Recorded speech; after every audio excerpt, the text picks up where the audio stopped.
Merhaba gerçeği arayan dostlarım. Her gün ruh halimizi ve refahımızı büyük ölçüde etkileyebilecek birçok enerji ile temas halindeyiz. Enerji hakkında hiçbir şey bilmeden yıllar önce bir günümü bir hastanede ameliyatını bekleyen bir arkadaşımla birlikte geçirdim.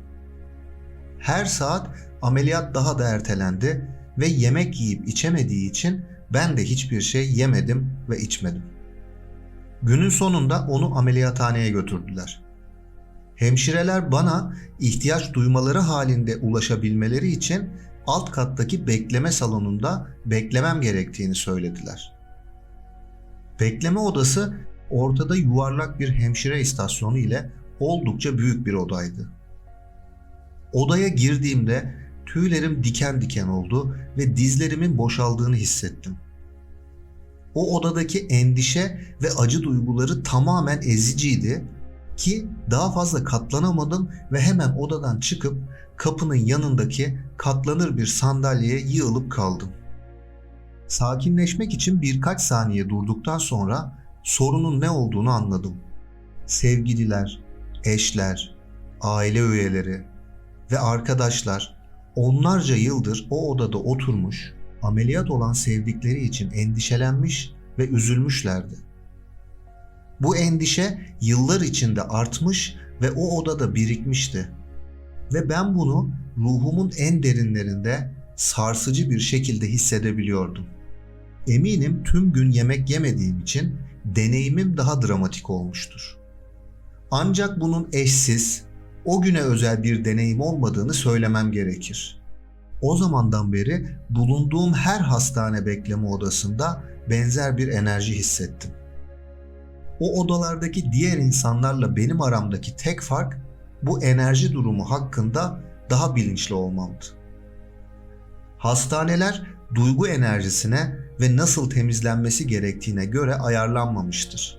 Öyle olsalardı hastalar ve aileleri için çok daha sağlıklı ortamlar haline gelebilirlerdi. Bu hikayeyi iki önemli nedenden dolayı paylaştım. Kendi eviniz de dahil olmak üzere birçok ortamda yüksek derecede toksik enerji birikebilir.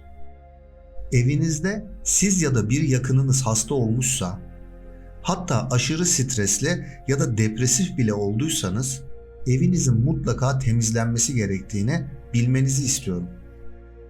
İkinci sebep, her gün enerjik bir şekilde kendinizi korumak için adımlar atmanız ve hastaneler, hapishaneler ve hatta konser salonları veya barlar gibi yerlere girerken bu kalkanı güçlendirip kullanmanızdır. İnsanların bir araya geldiği yerlerde kolektif enerjilerin olması kaçınılmazdır. Ve bu enerjiler çoğunlukla toplamayı ve hissetmeyi tercih etmeyeceğiniz türden enerjiyi içerirler. Umarım bu çalışmayı izlemek size kendi evinizi düzenli olarak temizleme pratiği oluşturmak için ilham verir. Peki siz evinizdeyken yorgunluk hissediyor, huzursuz uyuyor veya sık sık başınız ağrıyor mu? Ya da evde aniden korku hissettiğiniz oluyor mu? Eğer öyleyse daireniz uzun vadede duygusal ve fiziksel sağlığınızı da etkileyebilecek olan negatif dış enerjilerden, kötü karmadan veya daha kötüsü kötü ruhlardan etkileniyor olabilir. Esasen olabilir değil. Kesinlikle durum budur. Bizi çevreleyen her şey enerji ve titreşimdir. Birçok insan bu titreşimleri bilinçli veya bilinçsiz olarak algılarlar.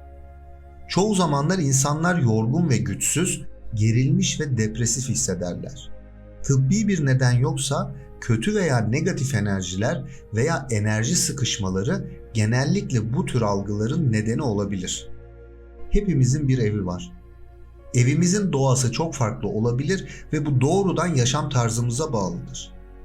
Bu nerede yaşadığımıza, evimizin nasıl inşa edildiğine, onu nasıl koruduğumuz gibi değişkenlere bağlıdır. Evimiz de tıpkı insanlar, hayvanlar ve dahi eşyalar gibi farklı titreşimler yayarlar. Evinizin manevi temizliği, bu titreşimleri iyileştirmek vasıtasıyla finansal rahatlık ve güvenlik, hane sakinleri arasında daha iyi ilişkiler, daha fazla sevinç, huzur, mutluluk ve ev halkı için daha az sorun gibi birçok olumlu etkiye sahip olur. Evin veya dairenin fumigasyonu ile enerjik ortam yeniden canlanır. Rahatsızlıklar ve tıkanıklıklar çözülebilir ve negatif enerjiler dışarı atılabilir.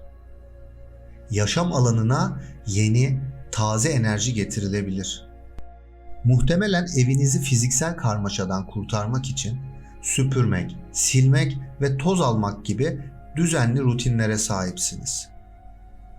Peki ama öyleyse neden enerjik olarak temizlemek konusuna hiç dikkatinizi vermiyorsunuz? Neden bunu da bir rutin haline getirmiyorsunuz? Sizi çevreleyen negatif, kaotik enerjiyi ortadan kaldırmayı alışkanlık haline getirmek, alanınızı daha hafif, daha parlak ve daha yaratıcı hale getirir. Ben bu süreci bugün sizlere yogik bakış açısından anlatacağım. Evdeki titreşimleri iyileştiren spiritüel bilime Vastu Shastra denir. Vastu Shastra, evimize olumlu enerjiler çekmek ve negatif olan enerjilerden kurtulmak, sıkıntıdan kaçınmak için nasıl bir yaşam alanı tasarlayabileceğimizi ve evi nasıl temizleyebileceğimizi anlatıyor. Ancak bu noktada her zamanki gibi siz dostlarıma tabiri caizse hayal satmamak adına peşinen bir uyarıda bulunmayı etik olarak gerekli ve şart görüyorum. Unutulmaması gereken şey, konut sakinlerinin doğasının ve yaşam alanında yaptıkları faaliyetlerin hissettiklerimizde çok ama çok daha etkili olduğudur. Yani insanlar iyileşmeden evin iyileşmesi bizim için harika sonuçlar doğurmayacaktır. Bu çalışmada evimizdeki veya apartmanımızdaki manevi enerjileri ve titreşimleri neyin tetiklediğini, Vastu Satra'nın ne olduğuna, neden enerjik bir temizlik yapmamız gerektiğini, evin enerjisini temizlemenin gerekli olduğu doğru zamanların ne zaman olduğunu, temizlik için neye ihtiyacınız olduğunu, nelere dikkat etmeniz gerektiğini, fümigasyon türlerini ve örnek uygulama talimatlarını ve elbette olası etkilerin ne olduğunu anlatacağım. Evlerimiz tıpkı eşya yığınlarını biriktirdikleri gibi enerjileri de biriktirir. Onlar adeta enerji toplayıcılarıdır sevgili dostlarım. Bu nedenle alanınıza daha iyi hisler eklemek ve tıkanıklık hissini azaltmak istiyorsanız enerji temizleme başlamak için iyi bir yoldur. Sadece kurtulmak değil, eklemekten de bahsediyorum. Zira sadece kurtulmak istedikleriniz değil, bir alana ne eklemek istediğinizi de aklında bulundurmanız önemlidir. Sevgili dostlarım, esasen herkese uyan tek bir reçete yok. Var diyene de itimat etmemenizi naçizane öneriyorum. 20 yılı aşkın zamandır ilgilendiğim bu alanda sayısız kez yaptığım bu arındırma faaliyetlerinde ben dahi özellikle de çok sayıda ziyaretçim olduğunda veya herhangi bir önemli yaşam olayım varsa ve elbette enerjide herhangi bir değişiklik fark ediyorsam farklı yöntemler arasında gidip geliyorum. Beni takip eden dostlarımın zaten bildiği gibi kendi başınıza yapabileceğiniz her konuda sizlere bunu ısrarla söylüyor ve ilgili konuda bir eğitim almamanız gerektiğinden, boş yere para harcamanızın manasızlığından bahsediyorum. Bir evi veya daireyi enerjik bir şekilde temizlemek de örneğin sarkacınızı kendi başınıza kullanabileceğiniz gibi eğitimi almanız gerekmeyen ve hiç de zor olmayan bir şeydir. Bunu başka birinden yardım almak zorunda kalmadan kendiniz yapabilirsiniz. Umarım evinizi temizlemekle ilgili adım adım talimatları içeren bu çalışmada size nacizane yardımlarım olacak. Gerçeği arayanlarda biz varoluşumuzun manevi boyutu olan süptil dünyayı keşfetmeye vurgu yapıyoruz. Ki ancak bu sayede sahip olduğumuz ve her deneyimin gerçek nedenini ve etkisini yavaş yavaş anlayabileceğimizi biliyoruz. Manevi araştırmalar bazı evlerin veya dairelerin neden sakinlerine mutluluk ve neşe getirdiğini, diğerlerinin ise yalnızca sıkıntı getirdiğini anlamamıza yardımcı olabilir. Evrenin ruhsal enerjilerini ve titreşimlerini incelemek için Vastu Sastra biliminin bazı temel kavramlarına bakalım. Vastu Sastra, Vedik bir bilim dalıdır. Her tarafı çatılı veya çatısız duvarlarla çevrelenmiş açık bir alanı ifade eder. Bu şekilde oluşan her mekan ilahi yönü olan bir enerji merkezine sahiptir. Bizi doğrudan etkileyen hoş ve üzücü enerjiler veya titreşimler arasındaki farkı anlamak için önce bu titreşimlerin nasıl yaratıldığını incelemeliyiz. Boş alanlarda 3 tür ruhsal enerji vardır. Birincisi, evin veya binanın inşa edildiği mülkten yayılan manevi enerjidir.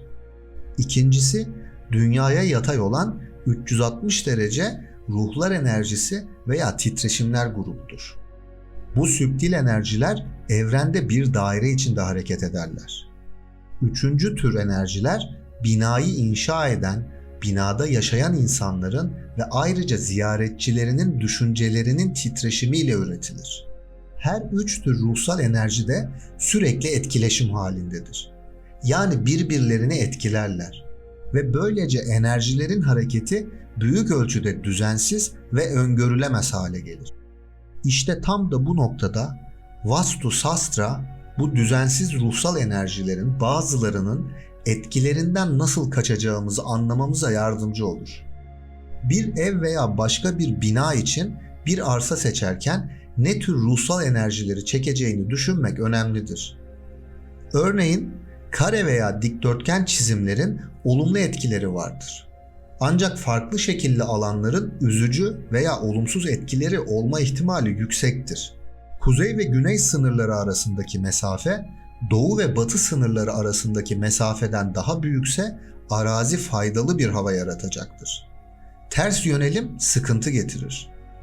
Mülkün ön kısmı arka kısmına göre daha darsa mal sahibine zenginlik ve huzur getirir. Ön taraf arkadan daha genişse mülk sahibine eziyet edecek negatif titreşimler yayar. İki büyük mülk arasındaki dar bir arazi parçası negatif enerjiye ve sıkıntıya neden olur. Zira büyük olanın titreşimleri küçük olanı büyük ölçüde etkiler. Bunun dışındaki kurallar yokuş yukarı ve yokuş aşağı yamaçların bir mülkü nasıl etkilediğini, ne tür bir ortamın avantajlı veya üzücü olduğunu, nehir, göl veya gölet şeklindeki suyun arzu edilip edilmediğini söyler. Örneğin bir evin bir mezarlığın yanına yapılması tavsiye edilmez. Zira ölenlerin süptil bedenleri ve buraları ziyaret eden hayaletler, iblisler, negatif enerjiler ve sıkıntıya neden olur. Vastu Sastra'ya göre binaların ruhsal enerjileri ve titreşimleri de diğer yapısal faktörlere bağlıdır. İnşaatta kullanılan malzeme, örneğin taş ve kil, pozitif titreşimleri betondan daha iyi çeker. Ana giriş, mutfak, tuvaletin yönleri de binanın yapılış amacı da etkilidir. Yanlış inşa edilmiş bir ev veya apartman sakinleri için kolayca mide problemleri, romatizma, felç ve benzeri gibi bedensel hastalıklar, anksiyete, depresyon ve benzeri gibi psikolojik sorunlara neden olur. Bugün genel olarak evlerimiz ve odalarımız bu disiplinlere uygun olarak inşa edilmediğinden dairelerimizdeki ruhsal enerji türü ilahi yönlerin veya tanrıların enerjisine değil, iblislerin enerjisine karşılık gelir. Az önce de söylediğim gibi, tıpkı fiziksel temizlik gibi enerji temizliğini de bir rutine çevirmek en doğru olandır. Ama enerjik bir ev temizliği mutlaka bir tartışmadan sonra, boşandıktan veya beraber yaşadığınız kişiden ayrıldıktan sonra, uzun bir hastalıktan sonra, yeni bir eve taşınıp fiziksel temizliği yaptıktan sonra, sebebini anlayamadığınız biçimde evinizde korku yaşadığınızda, yeni bir ev hayvanı aldığınızda ve bir ölümden sonra, evinizle ilgili kötü bir şeyler hissettiğinizde ve ne zaman değişim için bir arzu veya yeni bir başlangıç isteğiniz olduğunda enerjik olarak evinizin temizliğini yapmalısınız. İki ayrı temizleme disiplininden ve bu disiplinlere göre ihtiyaçlarınızdan bahsederek devam edeyim. Klasik bir arındırma ritüeli için ihtiyacınız olacak şeyler, evin içinde güvenle dolaşabileceğiniz bir buhurdan, temizleyici bitkiler ve reçinelerle tütsü karışımı, kabınızın ısı koruması için kömürün altına koymak adına tütsü kumu. Şamanik bir temizlik ritüeli için ihtiyacınız olan iki şey ise bir demet ada çayı ve bir tabak veya bir tütsü kasesiyle bir de tütsü kalemi. Öyleyse tüm hazırlığınızı yaptınız. Peki şimdi nelere dikkat etmelisiniz? Öncelikli ve en önemlisi olarak temizlik esnasında şimdiye odaklanın. Zihninizin dolaşmasına izin verin ve onu zorlamayın. Ancak aklınıza gelen fikirlere ya da o odalarda yaşanan kötü anılarınıza tutunmayın. Dilediğiniz gibi hangi dine inanıyorsanız ona uygun olarak ya da inançsızsanız kendinizi ifade etmekten hoşlandığınız şekilde yüksek sesle dua edebilirsiniz. Tütsü brülörünü evinizin her köşesinde dolaştırın. Eğer bu size Hollywood filmlerinde rahiplerin yaptığı tütsüleme eylemini hatırlatıp rahatsız hissetmenize neden olursa rahat olun sevgili dostlarım. Bu eylem Hristiyanlık ortaya çıkmadan binlerce yıl öncesinde dahi kullanılıyordu. Bu eylemin herhangi bir dini tarafı yoktur. Bu arada az sonra detaylarını anlatacağım gibi evinizin istediğiniz, içinizden gelen köşelerine deniz tuzu serpebilirsiniz. Eşiklere tuz serpmek, yatağınızın ucuna bir kaya tuzu parçası koymak, banyo ve tuvalete tuz bırakmak gibi genel geçer noktalar dışında bu tamamen kişisel bir seçimdir. Bunu ancak siz bilebilirsiniz. Zira kimse sizin evinizin içinde sizi rahatsız eden noktaları sizden iyi bilemez. Serptiğiniz tuzlar birkaç gün orada kalmalı ve daha sonra emdiği negatif enerjilerle birlikte dışarı atılmalıdır.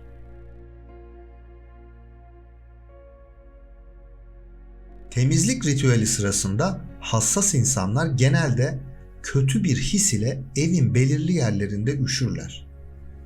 Bu alanlarda özellikle ince, pozitif enerjilerden dumanı takip etmesini isteyin. Şayet kendinizi rahatsız hissetmeye devam ederseniz, koruyucu meleklerinizden, ruhsal danışmanlarınızdan yardım ve koruma isteyin. Ve asla bir odayı atlamayın ve daima sağa doğru ilerleyin. İstenmeyen enerjiler dumanla birlikte dışarı çıkmalılar. Ancak onlar bunu siz yol göstermezseniz yapamazlar. Onlara çıkışı gösterin. Yapmanız gereken ilk şey evinizi iyice havalandırmak ve battaniyeleri, yastıkları sallamaktır.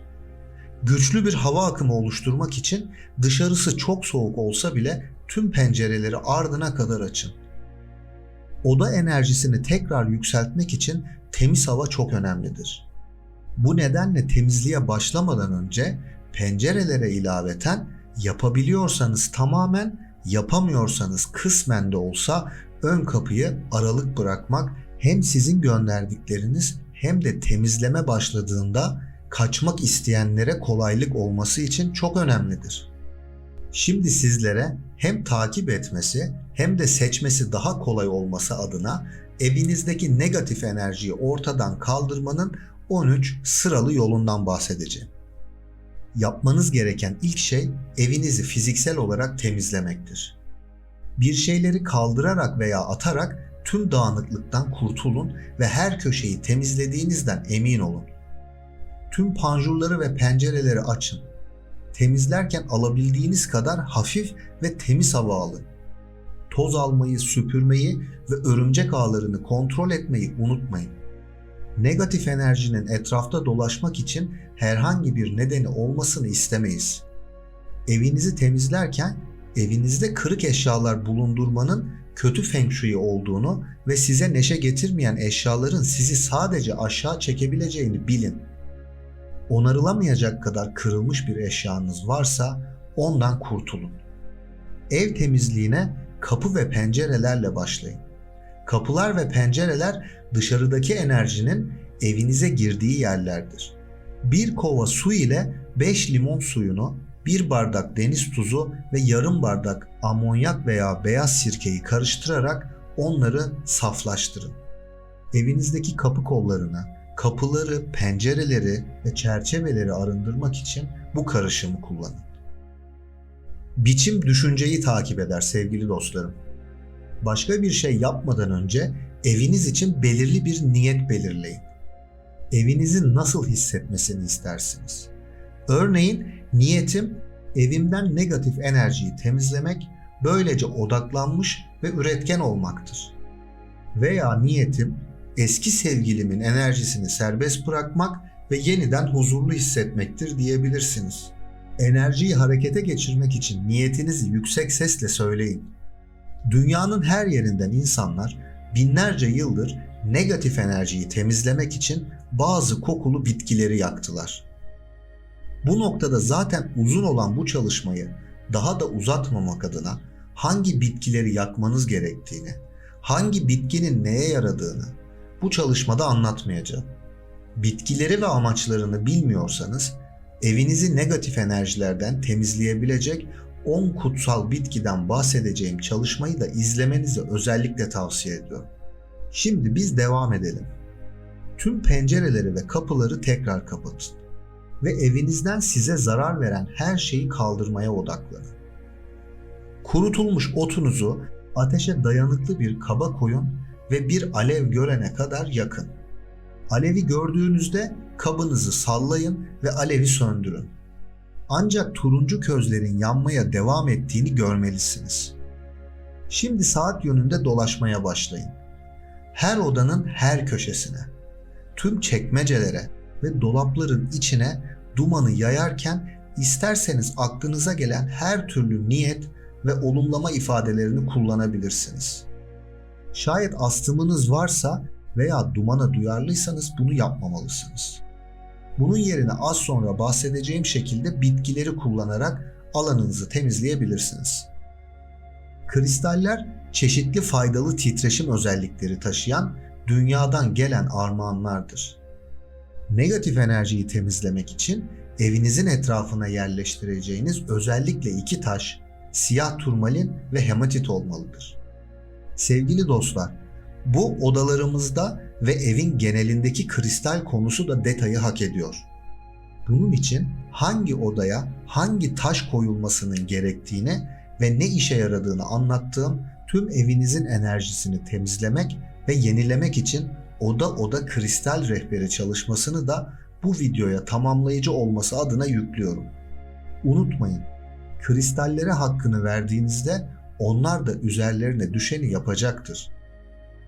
Tütsü yöntemine alternatif olarak yüksek seslerden de yararlanabilirsiniz. Bol bol gürültü yapın dostlarım.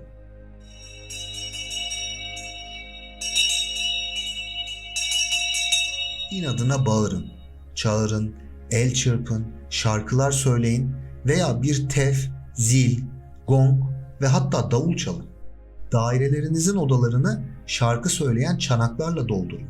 Bu sesler negatif enerjinin parçalanmasına yardımcı olur. Bu ritüele evinizin ön kapısında başlayın ve evinizin içinde saat yönünde hareket ederek tam bir tur yapana kadar devam edin.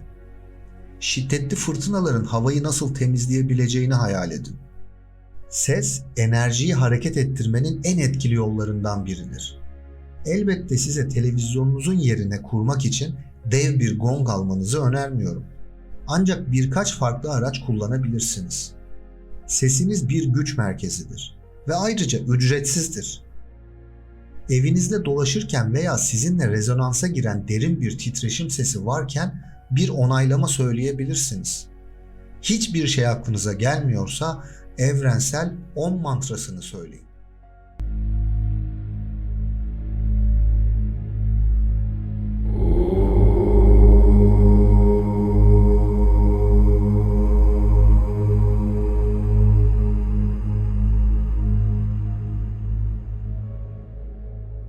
Tibet çanakları, zilleri ve çanları da ses şifası için özel araçlardır ve enerjiyi temizlemek, sesi odanın her köşesine taşımak için bunları kullanabilirsiniz. Örneğin ben ofisimi ve evimi temizlerken bir Tibet kasesi kullanıyorum. Ses iyileştirme araçlarını evinize getirmek için yeterli alanınız ya da bütçeniz yoksa hızlı bir internet aramasıyla bu araçlara sanal olarak erişmeniz mümkündür. Tamam, hiçbir şey gerçek şeye şahsen sahip olmaktan daha iyi olamaz. Ama aynı zamanda bir odadaki hoparlörden gelen ses banyosu veya şarkı çanağı kayıtlarını kullanabilmeniz de hiç yoktan iyidir. Palo Santo, Güney Amerika'ya özgü ve tütsü olarak kullanılabilen kokulu bir ağaç türüdür. Güçlü bir enerji temizleyici olduğu düşünülür. Sadece bir çubuğun bir ucunu yakın ve dumanı kurutulmuş otlarınızla yaptığınız gibi dağıtın. Palo Santo hakkında detaylı bilgiyi de ilgili videoda bulabilirsiniz. Tuz, kesme tahtalarından yaralara kadar her şeyi sterilize etmek için kullanılır. Ve elbette tuz negatif enerjiyi de temizler. Deniz tuzunu suyla dolu bir sprey şişesinde eritin ve her odanın havasını buğulayın.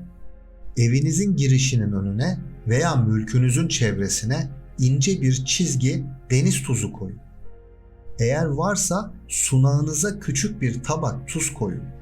Evinizi temizlemek için kullandığınız suya tuz ekleyin. Himalaya tuz lambaları kullanın. Tuz başlığına biraz daha derinlemesine bakalım istiyorum. Onu saydığım gibi birçok amaçla kullanabilirsiniz. Kapı kolları ve camları silmek için limon suyu, tuz ve beyaz sirke ile karışımı kullanın. Daha sonra tüm girişlere deniz tuzu dökün ve mekana negatif enerjinin girmesini önlemek için bir paspasla örtün. Zemini paspaslarken suya bir tutam deniz tuzu ilave edin. Bu ekleme evin veya iş yerinin negatif enerjisini yok etmeye yardımcı olur. Nazar olarak tabir ettiğimiz kötü gözlerden korunmak için elinize bir tutam tuzu alıp kendinizin ya da etkilenen kişinin başı üzerinde 3 kez gezdirin. Bunu 2-3 gün boyunca yapabilirsiniz. Tuz ticari amaçla da kullanılabilir. Kırmızı bir beze bir parça tuz koyun ve mağazanıza veya ofisinize asın. Bu mağazaları ve işletmeleri kötü gözlerden koruyacaktır. Yine bu yöntem yoksulluğun üstesinden gelmek için hem ofis hem de ev için karlarımızı kademeli olarak artıracaktır. Banyoların ve tuvaletlerin negatif enerjileri de basit bir tuz ekleme yoluyla giderilebilir. Evdeki tuvalet ve banyoya içi tuz dolu bir bardak bırakın. Son olarak karı koca arasındaki bir tür çatışma veya anlaşmazlıkta yatağın bir köşesindeki küçük bir kaya tuzu parçası yardımcı olur. Birkaç ayda bir bu tuz parçasını değiştirmeniz gerekir. Bu kadar çok temizlik ürününün limon kokulu olmasının bir nedeni var sevgili dostlar. Limonun kokusu doğal olarak canlandırıcıdır. Limon kabuklarını suda haşlayın ve bu hoş kokulu buharın evinize, ofisinize dağılmasına izin verin. Evinizin etrafına taze limon dilimleriyle dolu küçük tabaklar bırakın. Yanı sıra alanınıza hızlı bir destek verebilecek tek koku limon değildir. Adaçayı, lavanta ve tütsü uçucu yağları da olumsuzluğu çözmede harika olabilir. Bunları difüzörünüze yerleştirebilir veya temiz bir sprey şişesine eşit parçalar halinde cadı fındığı ve arıtılmış su ile doldurabilir, 20-30 damla istediğiniz uçucu yağı ekleyebilir ve yaşam alanınızı buğulayabilirsiniz. Veya bunun yerine taze kokuları tercih edebilir ve evinizin etrafındaki vazolara barış zambakları, aloe veralar veya İngiliz sarmaşığı gibi kokulu bitkiler ekebilirsiniz. Yine evinize inandığınız dine ait, inançsızsanız sizin için olumlu şeyler ifade eden her türden resim ve nesneleri yerleştirmek uğurlu enerjileri davet eder. Mantraların kendi kendinize veya elektronik aletler aracılığıyla okunması negatif enerjileri etkisiz hale getirmek için çok güçlü bir araçtır. Yantrayı ise uzmanların rehberliğinde mantra ile uygulamak kişinin çevresindeki kötü enerjileri ortadan kaldırmanın başka güçlü bir yoludur. Melek meditasyonu Reiki ve bu tür neospiritüel yöntemlerde negatif enerjilerin ortadan kaldırılmasına yardımcı olur.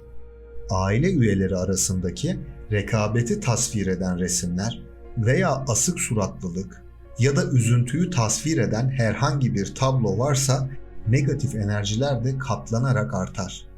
Kırık camlar, aynalar, kırık resimler, korkunç heykeller veya resimler bilginiz olmadan olumsuzluğu artırabilir.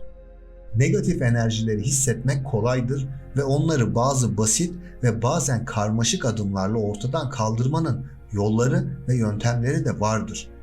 Bununla birlikte sorunları çözmek için tüm bilimsel çabalarınızın başarısız olacağı zamanlar olabilir. Böyle zamanlarda sarkaç yöntemini kullanabilir veya alanı uzmanlar tarafından kontrol ettirebilirsiniz. Bu tür durumlarda çareler her zaman uzman rehberliğinde olmalıdır. İlla kendi eviniz olması gerekmez. Girdiğiniz bir mekanda rahatsızlık hissediyorsanız bu arındırmayı uygulamak çok yararlı olabilir. Yoğun bir havalimanında otururken bile görselleştirme her yerde, her zaman yapılabilir. Görselleştirmenin iyi olmadığını düşünüyorsanız bunu bir deneyin derim. Her şey gibi pratikle daha kolay hale gelir. Artı sadece hayal etmiyorsunuz. Zamanla hissedebileceğiniz gerçek bir enerjisel geçiş yaratıyorsunuz. Görselleştirmeye herkes erişebilir ve yukarıdaki araçlardan herhangi birine erişiminiz yoksa bu evinizi temizlemenin en kolay yoludur. Yapmanız gereken tek şey gözlerinizi kapatmak ve her odayı dolduran saf, beyaz bir ışık hayal etmek. Işık zihninizde kaybolmaya başladığında tüm negatif enerjiler de onunla birlikte kaybolacaktır.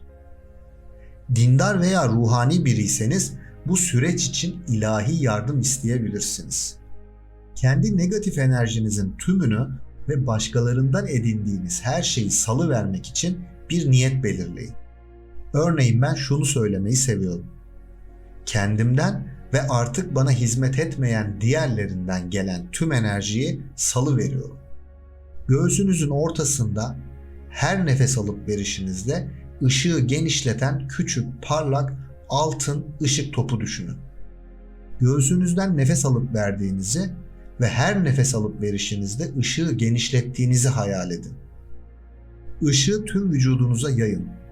Başınızda, gövdenizde, kollarınızda ve ayak parmaklarınızda görün onu. Şimdi ışık her yöne doğru bir kol boyu kadar dışarı çıksın. Onu cildinizin ötesine doğru genişletin.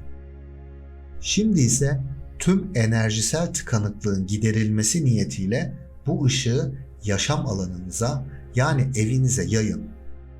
Evet sevgili dostlar, bu kadar basit. Bunu düzenli olarak yaptığınızda kendinizi daha sakin, daha huzurlu, daha az tepkisel ve daha dengeli bulacaksınız. 1 su bardağı deniz tuzu ve 1 su bardağı karbonatı ılık bir küvette eritin.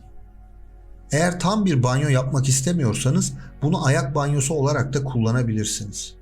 Ucuz bir kap alın ve sıcak suyla doldurun. Deniz tuzu ve karbonat miktarını her birinden yaklaşık 1/4 kadar azaltın. Ayaklarınızı bu suyun içinde bekletin. Her iki elin parmak uçlarını alnın üzerine kaşların arasına yerleştirin. Boynunuzun birleştiği yere ulaşıncaya kadar onları alnın ortasından biri sağa, diğeri sola olacak şekilde hareket ettirin. Sonra her elinizi omzunuza doğru kaydırın. Sol el omzun sol tarafını süpürür, sağ el sağa doğru süpürür. Bunu yaparken burnunuzdan nefes alıp ağzınızdan verin. Bu hareketi en az 5 defa tekrarlayıp bitirin. Yine bir başka yöntem, bir sprey şişesi alın ve damıtılmış su ve deniz tuzu ile doldurun. Tuz çözülene kadar sallayın. Önce kendinize püskürterek başlayın. Vücudunuza yakın püskürtün. Vücudun üzerine, başın üzerine, kolların altına, ardından birer birer ayaklarınızı kaldırın ve onlara püskürtün. Şimdi dolaplar dahil evinizin her yerine sıkın. Lavanta, okaliptus veya ada çayı gibi birkaç damla temizleyici uçucu yağ ekleyebilir ve bunu istediğiniz sıklıkla uygulayabilirsiniz. Fiziksel kir ve dağınıklık bir alanı istenmeyen hissettirebilir. Temiz, dağınık olmayan bir ev tutmak negatif enerjinin toplanacak bir yeri olmayacağı anlamına gelir. Temizliğin ardından son olarak pencerelerinizi açın. Temiz havanın içeri girmesine, negatif enerjinin dumanla birlikte dışarı çıkmasına izin verin.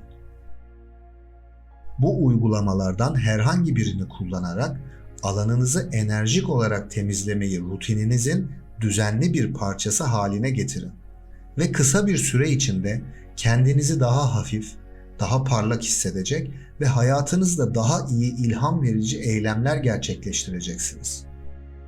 Artık evinizdeki kötü enerjiyi temizlediğinize göre alanınıza pozitif enerji çekmeye odaklanabilirsiniz. Çeşitli odalarda tuz lambaları bulundurmak başlamak için harika olabilir.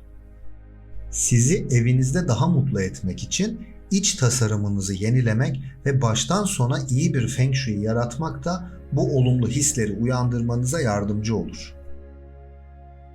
Evinizin size getirdiği enerjinin iyi ya da kötü olduğunun farkında olmak önemlidir.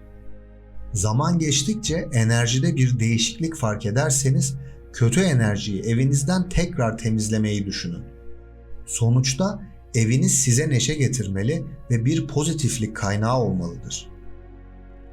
Gönderiyi yararlı bulursanız daha fazla insanın güven ve bağlılık kazanmasına yardımcı olmak için lütfen arkadaşlarınızla veya sosyal medya kanallarında paylaşın. Her zaman olduğu gibi size tüm kalbimle sağlık, mutluluk ve yüksek farkındalıklı parlak bir gelecek diliyorum. Esen kalın sevgili dostlarım.